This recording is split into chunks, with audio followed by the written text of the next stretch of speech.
Meus queridos, vamos que vamos!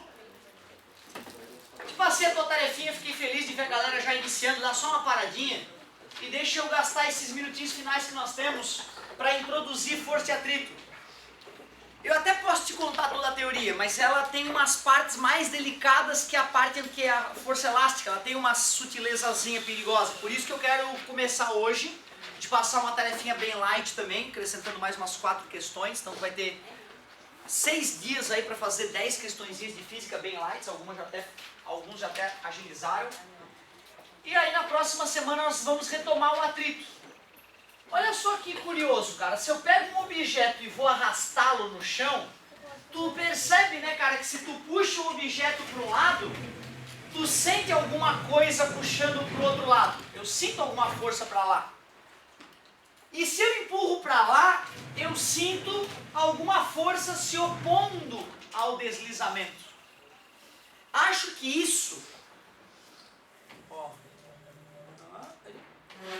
Cara, que engraçado, se eu empurro pra lá, avacalha comigo. Se eu empurro pra lá, caramba, dá a sensação de que o atrito é sempre contrário ao movimento. Concorda comigo? Se eu observo os objetos a empurrá-los, eu concluo que o atrito se opõe ao movimento. Mas observem os objetos em cima da mesa. Eu toquei nos objetos? Por que que eles estão vindo? Por que eles estavam parados e de repente estão andando? Atrito com a mesa. Foi o atrito da mesa que fez eles acompanharem a mesa. Tanto que, se eu puxo muito rápido, não vem. Concorda comigo? O atrito entre a cola e o diário não foi o suficiente para acelerar a cola. Se eu puxo devagar, vem, né? Tudo bem para vocês? Nesse fenômeno onde eu puxei o chão e os objetos vieram, o movimento foi para a esquerda, para a minha esquerda, para a direita de vocês. Tudo bem? E o atrito atuou para onde? Agora, minha esquerda. De vocês. Esquerda. Tu tá me dizendo que o atrito tá atuando para lá? Não. Né? Não foi o atrito que trouxe? Não é o atrito, não sou eu que tô... Eu nem encostei, pô, na cola, como é que ela veio? Ela veio porque... Tá escutando? Atrito, né? Concordas comigo? No primeiro momento eu te mostrei que ao arrastar um objeto, tu empurra ele para um lado, o atrito atua no sentido... Mas quando o objeto estava sobre outro e eu puxei o substrato, o objeto de baixo, o atrito foi a favor do movimento, né? Concorda comigo?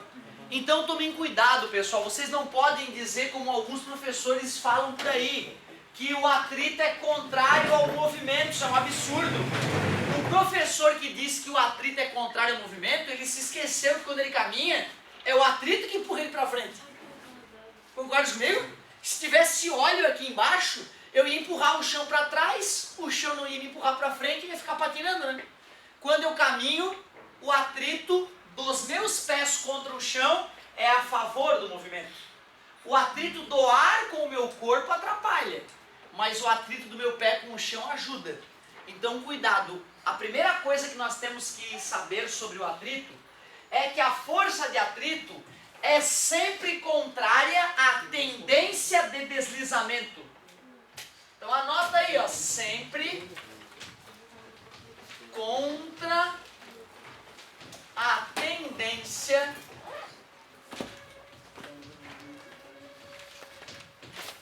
de deslizamento.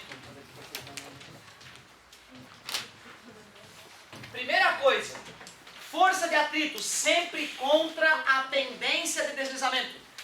Quando eu arrasto uma cadeira, se ela desliza para frente, a força de atrito. Se ela desliza para trás, a força de atrito para frente. Quando eu puxo a mesa, a tendência de deslizamento, quando eu puxo esse sujeito com um cara em cima, quando eu desloco esse cara, a tendência de deslizamento é para trás, né? Por isso que o objeto vai para frente com a força de atrito. Concorda comigo? Certo? Então tu vê, seja no caso de arrastar um objeto, seja no caso de eu puxar um cara que está apoiado em outro, essa nova regra é válida em ambos os casos, ela não falha. Se tende a deslizar para um lado, o atrito atua para o outro. Não é contrário ao movimento, é contrário à tendência de deslizamento. O atrito faz com que os objetos tendam a não deslizar. Então eu perguntaria, de onde vem essa maldita força? Se nós fôssemos dar um zoom ou usar um microscópio eletrônico para observar as superfícies que se arrastam de perto, nós tomaríamos um susto. Cara, se tu passar a mão na fórmica em cima da tua mesa, tu percebe uma certa aspereza, mas é lisinho, né? Cara, se tu passa a mão no vidro, caramba, como o vidro é liso, Gertrudes como é liso, bem lisinho. Só que as coisas mais lisas que tua mão já tocou, ao serem observadas no microscópio eletrônico, tu não acredita o que tu vê, cara. Tu vê cristas e vales, tu vê uma estrutura totalmente irregular, mesmo esse vidro liso. É liso só pro teu tato, atomicamente falando, é altamente rugoso. É daí que vem o atrito do mundo. O atrito existe porque as superfícies são irregulares. E aí essas irregularidades batem uma na outra, vai trancando. É daí que vem o atrito. Uma maneira de diminuir o atrito é jogar óleo entre elas, né? Aí essas cristas e vales não se batem porque tem uma camada de óleo entre elas e aí desliza muito melhor. Tudo bem para vocês até agora?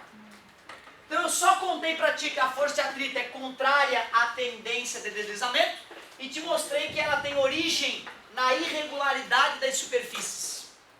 O atrito é bom ou ruim? Bom. Quando a gente aprende atrito, a gente explica lá, né, que o pneu do carro desgasta por atrito, que o motor do carro internamente desgasta por atrito, que boa parte dos objetos que envelhecem nas nossas mãos é envelhecido pelo desgaste do atrito, e pode gerar a sensação de que o atrito é ruim, mas sem o atrito não poderia ficar em pé. Sem o atrito, por mais que o cinto estivesse apertado na minha cintura, a calça cairia. Eu não conseguiria segurar nem o giz na mão. O giz não grudaria no quadro, o carro não faria curva, o mundo não seria como é. Então o atrito é uma das forças que fez chegar ao mundo onde chegou. Então ele é indispensável para a vida na Terra. Nós gostaríamos de eliminar o atrito em alguns casos, mas na maioria dos casos ele é muito bem-vindo. Não existe nenhuma superfície lisa. Não. Perfeitamente lisa não. O homem uma vez gastou não sei quantos milhões de dólares para fazer duas esferas, as mais perfeitas possíveis que o homem já criou, para poder fazer giroscópios que atuariam num satélite que foi lançado para provar uma das teorias de Einstein, que um objeto imerso no espaço tende a girar por conta própria em torno de si próprio.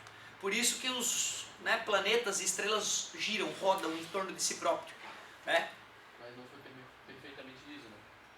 Não ficou perfeitamente liso. Quando a gente ampliava essas esferas que tinham 1 centímetro de diâmetro, próximo à bolinha de gude, se nós ampliássemos essa esfera para o diâmetro da superfície terrestre, 13 mil quilômetros, o defeito maior teria 6 metros de altura. Ou seja, ampliando a esfera 13 milhões de vezes, 130 milhões, 1 bilhão e 300 milhões de vezes, a maior irregularidade dela tinha 6 metros. Ou seja, devia ter uma eletrosfera desalinhada ali naquela esfera, né? Devia ter uma eletrosfera do átomo um pouco mais para fora do que as outras. Elas ficaram anos polindo em laboratório essa esfera para poder chegar nessa precisão. Custou milhões para fazer 2 esferas. Foda, né? E não ficou perfeito. E não ficou perfeito. Bizarro, cara. Engenharia tem umas coisas que não dá para acreditar. Tá, mas eles jogaram no espaço? Parece que confirmaram. Eu fico inseguro de te comentar isso, mas pelo que eu lembro, confirmaram essa teoria do Einstein mais uma vez. Se tu pega um objeto e joga ele parado no espaço sideral no meio do nada, com o passar do tempo ele vai tender a girar em torno dele próprio. Que viagem, né, cara? Ô galera, olha só. Pega a tua mão e encosta uma na outra. Mas de leve, bem gostosinho. E esfrega uma na outra, mas bem de levinho, faz uma coceguinha gostosa. Ó. Ah, gostoso. Tudo bem? Tu percebe que tem atrito? Sim. Agora encosta com mais vontade uma na outra e esfrega. O que aconteceu com o atrito? Aumentou. porra, drasticamente, né? Concorda comigo? Quanto mais força tu faz uma mão contra a outra, mais difícil é esfregar. Tu aceita isso? Faz sentido? Faz, né? Quando tu bota a mão com fraquinho uma na outra, a irregularidade das digitais penetra pouco uma na outra. É fácil esfregar. Agora, quando tu faz força de uma mão contra a outra, as irregularidades ficam mais trancadas. Concorda comigo? Faz sentido, né?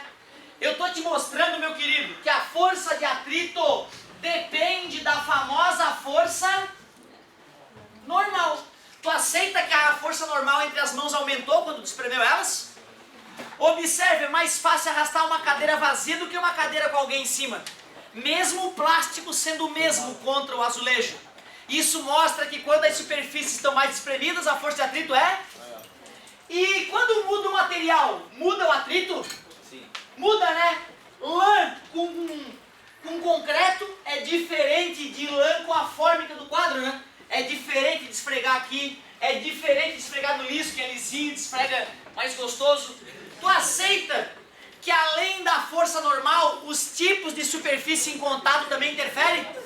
Lixa, diferente de óleo. Nós representaremos a característica da superfície com uma letra grega, Mi. Olha como é fácil a fórmula da força de atrito. A FAT, força de atrito, é pegar o coeficiente de atrito e multiplicar pela força. Matematicamente é fácil.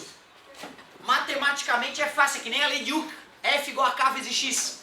Mas tem algumas sutilezas que eu quero te apresentar na aula que vem.